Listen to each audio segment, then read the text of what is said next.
Hello दोस्तों, मैं ब्रजभान और आप देख रहे हैं हमारे यूट्यूब चैनल आदर्श कोचिंग क्लासेज को। मित्रों, आज मैं आपके सामने दोबारा उपस्थित हुआ हूँ। जैसे कि हर वीडियो की तरह आज भी हम कुछ नया लेकर आपके सामने आए हैं। जैसे पिछले वीडियो में हमने संधियाँ वगैरह का अध्ययन किया था और आज ये संधियों के माध्यम से जो अगला टॉपिक है वो है समास। तो मित्रों, आज मैं जो नया टॉपिक समास लेकर आया हूँ, तो इससे पहले अगर आप हमारे वीडियो को पहली बार देख रहे हो तो मैं आशा करता हूँ और आपसे निवेदन करता हूँ कि इससे जो पहले वाली वीडियो हैं आप पहले उनका अध्ययन करें, क्योंकि इससे पहले भी जैसे संधियाँ हैं, वर्ण विचार है, स्वर है, व्यंजन है, ह्रस्व स्वर, दीर्घ स्वर, प्लुत स्वर, वो सारी की सारी मैं नेक्स्ट इससे पहले वाली वीडियो में अपलोड कर चुका हूँ। और ये हमारा नेक्स्ट टॉपिक आता है हमारा समास। तो देखो मित्रों, ये समास एक बड़ा इंटरेस्टेड चीज़ है और ये बहुत ही इंटरेस्टेड टॉपिक भी है। हर कंपटीशन के हिसाब से आता है। आज मैं समाज के अंदर आपको ऐसी ऐसी चीज़ें निकाल के बताने जा रहा हूँ जो शायद आपने कभी पढ़ी हो। तो बस आप हमारे यूट्यूब चैनल को नजरें जमा के इसको देखते रहिए और मैं आशा करता हूँ आप सभी के लिए शुभकामनाएं हैं मेरी कि आप जिस भी कंपटीशन की तैयारी कर रहे हो बहुत अच्छे से तैयारी करें, अपने टाइम को स्पेंड करें और पूर्ण ध्यान लगा के अपनी तैयारी पर पूरा फोकस करें। तो देखो मित्रों, एक होता है समास। तो सबसे पहली बात तो आती है कि समास का शाब्दिक अर्थ क्या होता है। संक्षेपण, संक्षेपीकरण। समास का शाब्दिक अर्थ होता है मित्रों संक्षेपीकरण। तो देखो मित्रों, ये तो हमारे समाज का क्या होता है, शाब्दिक अर्थ होता है। क्या होता है, संक्षेपीकरण, या फिर एक और होता है संक्षिप्त। एक और कहें तो इसका अर्थ होता है अपना संक्षिप्त। दो अर्थों में हम इसको देख सकते हैं कि देखो मित्रों, समास, सम आस, से प्लस मास, जिसमें सभी समाये हुए हैं या जिसमें सभी क्या होता है, समाहित होते हैं, उसी चीज को हम क्या कहते हैं, समास कहते हैं। और अगर संक्षिप्तीकरण या फिर संक्षिप्त को समझें, संक्षिप्तीकरण या संक्षिप्त जो है वो हमारा क्या कहता है कि बहुत सारी चीजें आपके पास, आपको बहुत सारी बातों को कहना है। आपको 6, 7, 8, 10 बातों में आप जिन बातों को कहना चाहते हैं या अपने मन के भावों को उजागर करना चाहते हैं, उन बहुत बड़ी बात को आप संक्षिप्तीकरण कर दो या संक्षिप्त में या फिर छोटी सी चीज में उस सारी की सारी बात को आप कह दो, तो वही हमारा क्या कहलाता है मित्रों, समास कहलाता है। कहने का तात्पर्य यह है कि बहुत बड़ी बड़ी चीजों को आप किसमें कर दोगे, छोटी चीजों में कन्वर्ट कर दोगे, तो आपका क्या कहलाएगा, समास। क्योंकि संक्षिप्त कहते ना, संक्षिप्त में समझाइए, मतलब बहुत बड़ी चीजों को आपको छोटा रूप धारण करके समझाना है, तो उसी चीज को हम क्या कहते हैं मित्रों, समास कहते हैं। ठीक है मित्रों, आपको बात आई होगी समझ में। आगे देखो, इसकी देखो एक परिभाषा और लिखा रहा हूं मैं। तो समास की परिभाषा क्या होती है, जब दो या दो से अधिक, जब दो या दो से अधिक दो से अधिक पद अपने बीच की व्यक्तियों को हटाकर किसी चीज का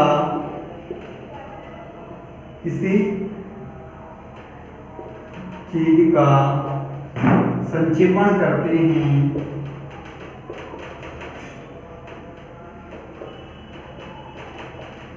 हैं तो उसे समास कहते हैं। तो उसे समास कहते हैं। तो देखो मित्रों, कितनी सुंदर बात कही है कि जब दो या दो से अधिक पद का मतलब होता है पूरा का पूरा वाक्य। तो जब दो या दो से अधिक पद अपने बीच की विभक्तियों को हटा देते हैं, विभक्ति जैसे विभक्ति है ना, कर्ता ने कर्म को कर्ण से संप्रदान के लिए अपदान में विपर भूसारी सर। तो जब वो क्या करेंगे, दो या दो से अधिक पद आकर अपने मध्य में यानी अपने बीच में जो जो विभक्तियां लगी हुई हैं उनको हटाकर किसी चीज का संक्षेपण करते हैं, किसी चीज का विवरण हमारे सामने प्रस्तुत करते हैं, तो उसको हम समास कह देते हैं। क्योंकि मान लो एक बहुत बड़ी चीज है, उसको हमने बहुत छोटे चीज में कह दी। जिस शब्द को या फिर जिस वाक्य को, जिस भाषा को कहने में बहुत अधिक समय लगता है, उस भाषा को अगर हमने बिल्कुल शॉर्ट करके कम समय में कह दिया, तो उसी को हम क्या कहेंगे, वही हमारा समास कहलाता है। ठीक है मित्रों, मैं आशा करता हूं कि आपको बिल्कुल ये समझ में आया होगा। आगे चलते क्या कहते हैं, आगे देख लो, एक जो इंपोर्टेंट शब्द है कि समास। समास की प्रक्रिया से जो शब्द बनते हैं, जो शब्द बनते हैं उन्हें सामसिक शब्द कहते हैं, उन्हें सामसिक शब्द कहते हैं। तो ठीक है मित्रों, देखो सामसिक शब्द आ सकता है तो सामसिक पद भी आ सकता है। उनका हम क्या बोलते हैं? समास की प्रक्रिया से जो शब्द या फिर जो क्या बनती हैं, पद बनती हैं। जैसे मान लो एक बहुत बड़ा वाक्य है, आपने उसको छोटा रूप करके लिख दिया, तो छोटा रूप करके जब आपको लिखा, जो बहुत बड़ा था पहले, वो तो हमारी एक पूरी की पूरी भाषा थी, लेकिन जैसे उनको हमने छोटा करके लिखा है तो वो हमारा फिर वो रूप नहीं रहा, वो एक पद, फिर एक क्या बन गया, एक शब्द बन जाता है। उसको हम सामसिक पद या फिर सामसिक शब्द बोलते हैं। कब?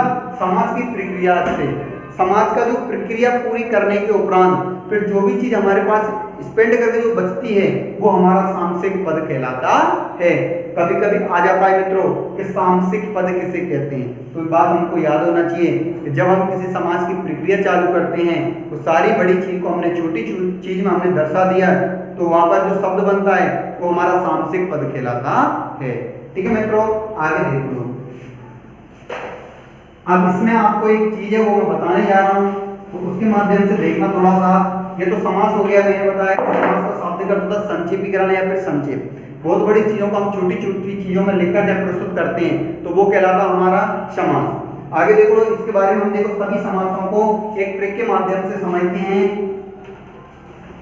कि जो ट्रिक कहती है, ट्रिक क्या कहती है उसको देख लो कि अव्यय,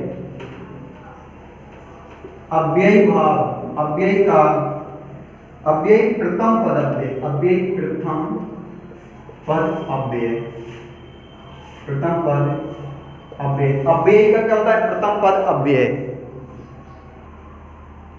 तो ठीक है मित्रों, अब आप देख रहे हो मैंने कुछ यहाँ पर ट्रिक के माध्यम से कुछ पॉइंट लिखे, तो इन चीजों से हम हमारे जो 6 ही समास हैं उनको हम क्या कर सकते हैं? पहचान सकते हैं। तो सबसे पहला जो मेरा है कि अव्ययी प्रथम पद अव्यय हो, एक ही शब्द आए बार बार। अव्ययी भाव समास में प्रथम पद हमारा क्या होता है? अव्यय होता है। अगर प्रथम पद नहीं है, प्रथम पद का सार्थक शब्द नहीं निकल रहा, तो समझ लो कि अव्ययी भाव समास है वो हमारे यहाँ पर नहीं है। तो पहला है कि इसमें अव्यय होता है प्रथम पद, क्योंकि प्रथम पद की ही इसमें क्या होती है? प्रधानता होती है, इसलिए इसको हम अव्ययी भाव समास कहते हैं। नेक्स्ट आता है द्विगु समास। तो द्विगु समास में प्रथम पद संख्यावाची, प्रथम पद संख्या का, जैसे मान लो पंचवटी तो पहले 5 आ रहा है, सप्तऋषि तो पहले 7 आ रहा है, तो यहाँ पर इस तरीके से कौन सा समास होगा हमारा? द्विगु समास। एक होता है अपना द्वंद्व समास। तो देखो, द्वंद्व में छिपा और मझधार, द्वंद्व में छिपा और मझधार, मझधार का मतलब होता है जैसे हम 20 मझधार का मतलब है 20 रास्ते में आप खड़े हुए, एक नदी है, उस नदी की बीच धारा में आप खड़े हुए हो और इतने में नदी का पानी आ जाता है, तो अब हमको थोड़ा हम क्या होते हैं? कंफ्यूज होते हैं कि उस साइड जाएं या फिर इस साइड जाएं, क्योंकि पानी तो दोनों तरफ बराबर चल रहा है। तो ऐसा ही कुछ यहाँ होता है द्वंद्व समास में। द्वंद्व में छिपा और मझधार, मझधार का जैसे मैंने कहा माता पिता, तो हम माता की बात कर रहे हैं या पिता की बात कर रहे हैं, तो कंफ्यूज चल रहा है। भाई बहन, भाई की बात हो रही है या बहन की बात हो रही है, तो इस तरीके से हमारा कौन सा समास होता है? द्वंद्व समास होता है। नेक्स्ट आता है कर्मधारय विशेषण। जो कर्मधारय समास होते हैं वो क्या बताते हैं? किसी की विशेषता बतलाते हैं। जैसे महात्मा, महान है जो आत्मा, तो महात्मा, जैसे कर्मधारय समास में विशेषण, किसी चीज की विशेषण किस कहते हैं? जिस चीज की जो शब्द विशेषता बतलाते हैं उनको हम विशेषण कहते हैं। तो मैंने कहा महात्मा, तो महा यानी महान है, आत्मा, जिसकी आत्मा महान है वही तो महात्मा कहलाएगा। तो महात्मा की जो विशेषता बतला रहा है, तो इस शब्दों को हम कर्मधारय समास कहते हैं। तत्पुरुष में हो विभक्ति का वास, तो जो तत्पुरुष होता है समास, उसमें विभक्ति का वास होता है। आगे जब मैं तत्पुरुष पढ़ाऊंगा उससे पहले आपको विभक्तियों की सारी नॉलेज दे दूंगा, जैसे कर्तान्य, कर्म को, करण से, संप्रदान के लिए, अपदान से, मैं पेपर है, वो सारी की सारी 7-6 विभक्तियां होती हैं, वो जब हम तत्पुरुष समास पर चलेंगे तो यहाँ से उनको पढ़ेंगे। अगला आता है बहुव्रीहि अर्थ। बहुव्रीहि अर्थ कहीं अन्य लगे विष्णु से इसको अच्छा हो समास। विष्णु से सीखो छो यानी छही समास आप विष्णु से सीखो। तो कह रहा है बहुप्रिय अर्थ कहीं अन्य लगे। बहुप्रिय, बहु यानी बहुत, प्रिय यानी बाहर वाले। जैसे मैंने कहा 10 आनंद, 10 आनंद जिसके हैं 10 आनंद वो कौन है? रावण है, ठीक ना। मैंने कहा मुरलीधर, जो मुरली को धारण करता है कौन? श्री कृष्ण। तो बहुप्रिय अन्य व्यक्ति का इसमें बोध होता है, तो ऐसे समास को हम कौन सा? बहुप्रिय समास कहते हैं, ठीक है मित्रों। तो एक बात यहाँ पर आपको विशेष ध्यान रखना होगा कि जो समास होते हैं ना, वो समास तो हमारे 4 हैं। लघु सिद्धांत संस्कृत में कौमुदी के, लघु सिद्धांत कौमुदी के अनुसार समास 4 प्रकार का होता है। उसमें देखो, एक तो अव्ययीभाव समास आता है, एक हमारा द्वंद्व समास आता है, एक हमारा तत्पुरुष समास आता है और एक आता है हमारा बहुप्रिय समास। अब हमारे पास द्विगु समास और कर्मधारय समास बनते हैं। तो ये जो तत्पुरुष समास है इसी के हमारे कितने? 2 भेद हैं, एक है द्विगु और एक है हमारा कर्मधारय। तो ये 2 भेद है वो हमारे किसके हैं? तत्पुरुष समास के भेद होते हैं। कभी आ जाए कि तत्पुरुष समास के उपभेद लिख लिए, ये तत्पुरुष समास के जो 2 भेद हैं कौन कौन से हैं? एक हमारा द्विगु समास है और एक हमारा कर्मधारय समास होता है। वैसे समास 4 प्रकार के होते हैं, पढ़ना तो हमको 6 ही है पर कभी आ जाता है। और ये 4 प्रकार लघु सिद्धांत कौमुदी संस्कृत के अनुसार होते हैं, ठीक है मित्रों। मैं आशा करता हूँ कि आपको ये सारी डिटेल समझ में आई। देखो ये 6 समाज हैं, तो इनको हम थोड़ी सी भाषा में हम समझ सकते हैं। अव्ययीभाव समास में प्रथम पद अव्यय होता है, द्विगु में प्रथम पद संख्यावाची होता है, द्वंद्व में छिपा और मझधार, इसमें द्वंद्व हो जाता है, कर्मधारय में विशेषण, तत्पुरुष में हो विभक्ति का वास, बहुप्रिय अर्थ कहीं आने लगे, विष्णु से सीखो छेहों समास। ठीक है मित्रों, आगे चलते हैं इसी क्रम में। देखो नेक्स्ट देखना आपको, देखो अब इन समासों को देखो याद करने की मेरे पास ट्रिक भी है। वो कैसे है? देखो ट्रिक इसमें लिखना है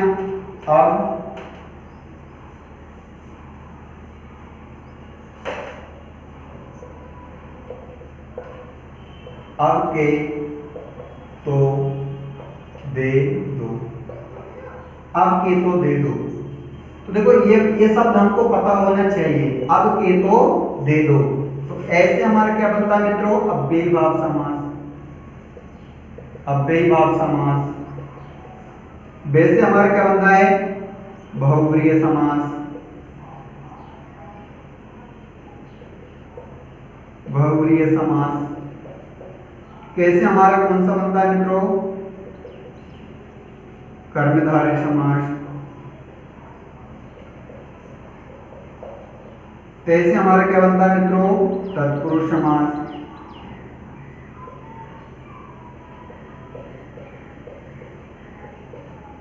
अगला कौन सा? देश हमारा कौन सा बनता है मित्रों? द्विगु समास। और एक और आ रहा है देश हमारा कौन सा बनता है? द्वंद्व समास।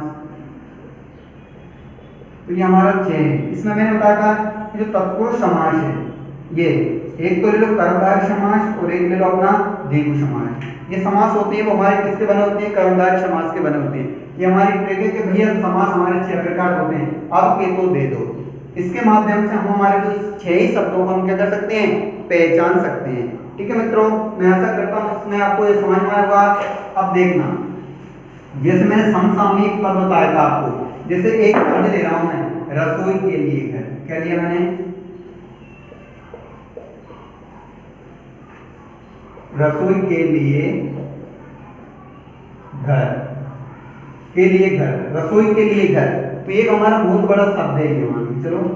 अब इसका हमको समास लिखना है। क्या करना है? इसको हमको समास करना है।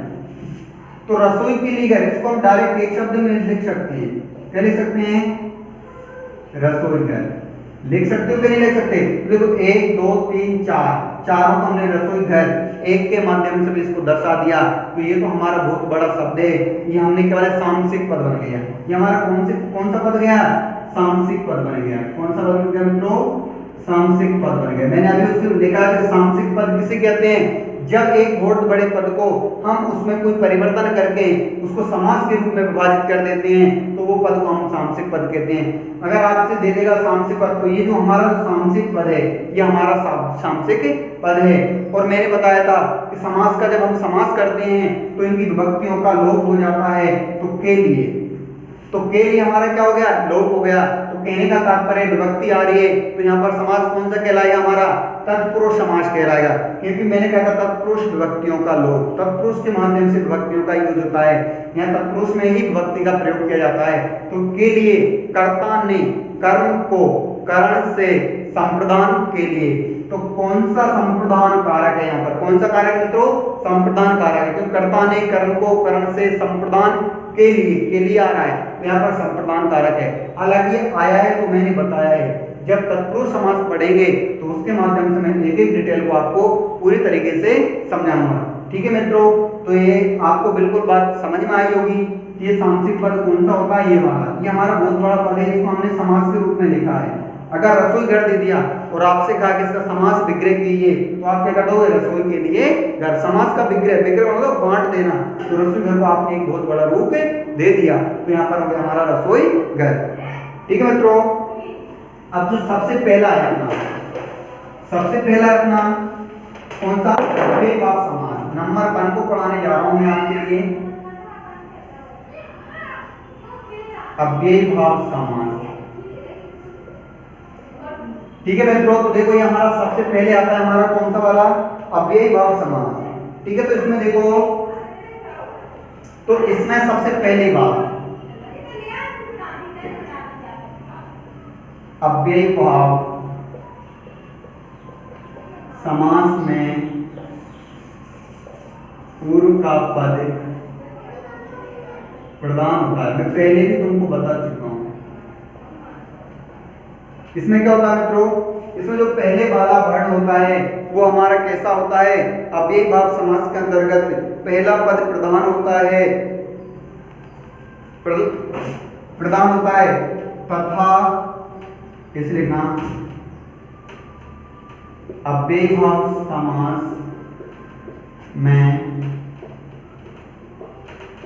प्रथम पद उपसर्ग भी होता है, क्योंकि जो अव्यय होगा तो डेफिनेटली कि वो हमारा क्या होगा, उपसर्ग भी कहलाएगा, क्योंकि अव्यय जो शब्द होते हैं वो ही हमारे क्या होते हैं, उपसर्ग होते हैं। उपसर्ग क्या होते हैं, जो शब्द के आगे जोड़े जाते हैं, और अव्यय क्या होते हैं, जो शब्द के आगे लगकर उस शब्द के अर्थ में परिवर्तन कर देते हैं, उन पद को ही हम क्या कहते हैं, अव्यय कहा जाता है। खुद का पद प्रधान होता है, उनको भी हम प्रधान शब्द कहते हैं, क्योंकि उस शब्द के अंतर्गत उन्हीं शब्दों की प्रधानता होती है।